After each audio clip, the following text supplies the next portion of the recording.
Hi, friends. I'm Scott Giles, and welcome to Power Talk, my podcast here on Facebook Live and YouTube.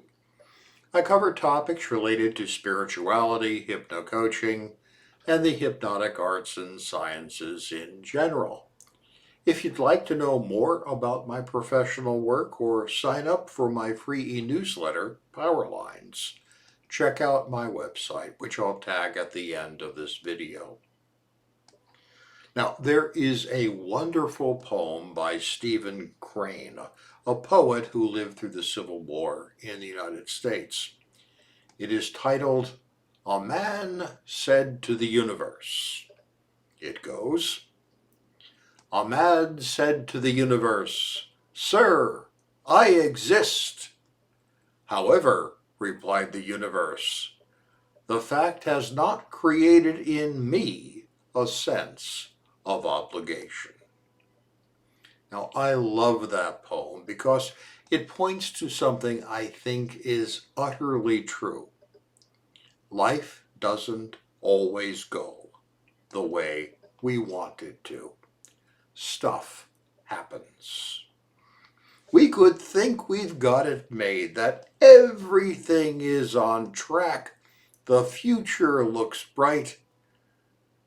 But then comes a scary diagnosis, or our partner says, "We need to talk," or the boss says, "Sorry, we need to cut overhead," and everything we thought we could count on goes away.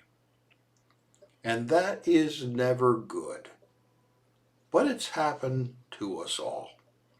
Or as Benjamin Franklin was said to have remarked, "We plan and God laughs," because all of our plans, expectations are really tentative, fragile, and subject to unexpected disruption.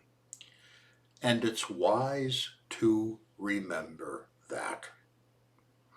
I've seen lots of people who just assume that nothing bad would happen to them, and then when something does, they are paralyzed because they have no idea how to respond. They failed to take reasonable precautions. They don't have a fire extinguisher. They don't keep the gas tank on their car filled, so they have no way to proceed if they're warned to evacuate. They have no idea where their essential documents, passports, birth certificates are, and so have to leave them behind. They fail to keep their computer backed up. Not smart. Now, as a philosophical person, I cleave to the old Stoic motto, premeditatio malorum, or think about what could go wrong. This philosophical dictum has served me in good stead for many, many years. The way I personally operationalize it is to usually always have a plan B. No matter how much I like my plan A or how much I think my plan is realistic and within reach, I always know that things could go sideways, and I'll be better off if I have some idea of what to do instead. Now, if you've been following my podcasts, or if I've worked with you directly, then you are probably aware that I am an opponent of overthinking. I mean, in every situation, there are 1,001 things that could go wrong, and almost none of them will. They are potential problems, but not necessarily probable problems.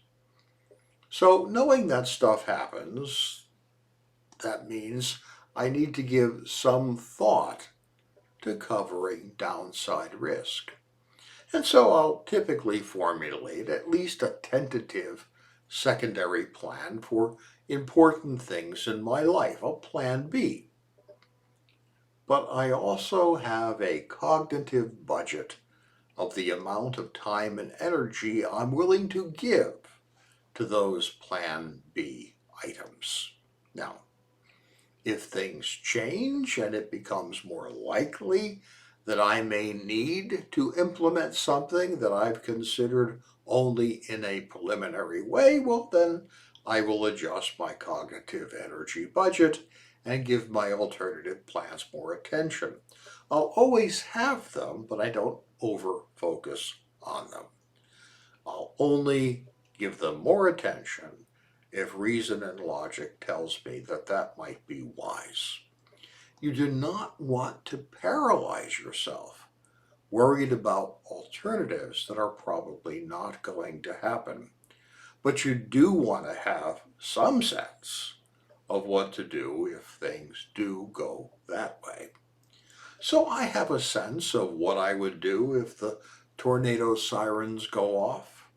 I have a sense of what I would do if I get an alert that there's a terrorist attack in my area. If events happen where any of these seem more likely, I will firm up my plans regarding those things. I'll move things into the basement, be sure the cats are in their carrier, have a supply of water and emergency supplies against a possible hard time. But I don't want to get silly about that either. I do not plan for being abducted by aliens.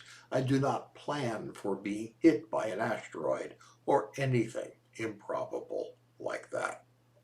If something completely unforeseen happens, I trust in my general readiness and that will put me in a reasonable place to cope. I don't need to be paranoid. Stuff can happen. Things can go sideways. Have a secondary plan, a plan B, so that you don't get caught flat-footed with no idea of what to do if your primary plan has to be discarded. But keep that within bounds too. Keep your worry energy realistic. A man said to the universe, "Sir, I exist." "However," replied the universe, "the fact has not created in me a sense of obligation." Fair enough. Therefore take some care and don't just assume that nothing will go wrong, but set limits to that, or you will spend your time chasing shadows, and that's not wise. Hey, thank you for your time and attention today.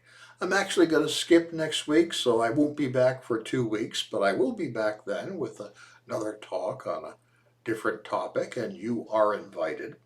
I'll be attending the Heartland Hypnosis Conference next week, where I'm actually the keynote speaker, so I'll be busy doing that and can't be here doing a podcast. But I'll be back, and when I'm back, I've got something interesting for you planned. It helps me a lot if you let others know about my videos, so please like, share, and subscribe. And as always, if I can be of help to you, don't hesitate to reach out. Take care, stay well, and have a great 2 weeks.